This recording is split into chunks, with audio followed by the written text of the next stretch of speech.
talk about kind of your role in scaling a team, building a team at True Terpenes as an example, because I know you built an accounting department there. So what's that like, being a financial leader in a growth company? What kind of challenges do you face in scaling a team? Well, I think it depends on how strong your network is at that point. And there's different parts of this, because one of the things that ends up happening for the CFO is it's not just the technical skills that you've developed through many years. It's who do you know in the industry that can answer a question for you or provide a service. In our case, when it came down to True Terpenes, there was some catch-up work that we had to do. And it started with, well, we just need to start doing this, so let's hire an outside firm at this point to just catch up these books. And then beyond that, it was me looking through my mental Rolodex of all the people I knew and realizing that, well, there's one person I want to poach, but if I poach that person, I'm in trouble. Like there's a particular person in mind that I would have poached. And that would have just caused a lot of problems because the company would have hated me after. No, I think I know what you're talking about. Yeah. And knowing that, I was like, oh, I can't do that. Well, who else is out there that I know that I've worked with in the past that would be great for this position? And that at the time was my accounting manager right now named Andrew Brock. And he's a person where I've seen his skills before at a prior firm. And that was something that was needed.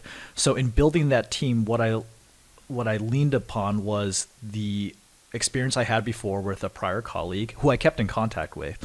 So the funny thing about Andrew joining us is that actually when I first approached him and I brought him in and interviewed and we talked, he actually rejected the position. And at the time, because I was a little bit limited by budget, and I was like, oh no, this is not good.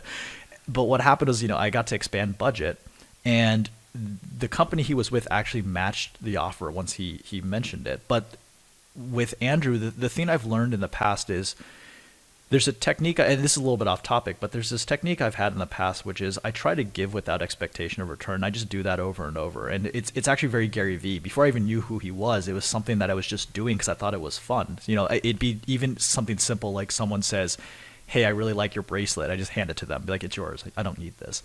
But when it came down to a lot of the colleagues I had, I always keep in the back of my mind key people I've met who have a lot of promise, and I keep in contact with them, and I also try to make sure they're doing well. And with Andrew, there was a time in the past where I saw a job position that'd be perfect for him, and so I contacted him out of the blue, just hey, I wonder how are you doing? I saw this job opportunity. You should go take a look at it. And he actually realized I had his back, no matter what. Because when there's good, cool. When there's good people out there, you should help them become better, and especially if I have that ability to make someone better. And my goal is to make everyone I meet better than me. That'd be great if anyone could become better than me. So Andrew ended up joining our team. So that's a scenario where I actually knew the person. So that was very lucky. I would say that it depends on the scenario that you have in scaling a team. It depends if it's a high growth organization. It depends on the people you're working with. So you have to assess that very closely. But at the early stages, if it's not something like our situation where I was able to find that person, I know that he would be perfect for us because I already knew he'd be good.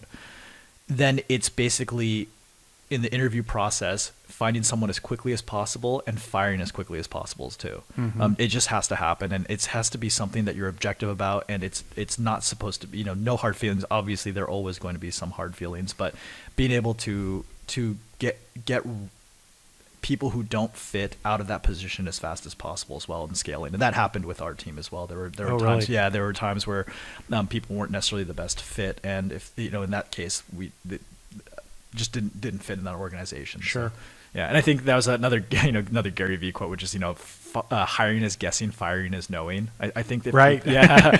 I think if people actually really took that more into consideration, that it'd make their business a lot better. Yeah.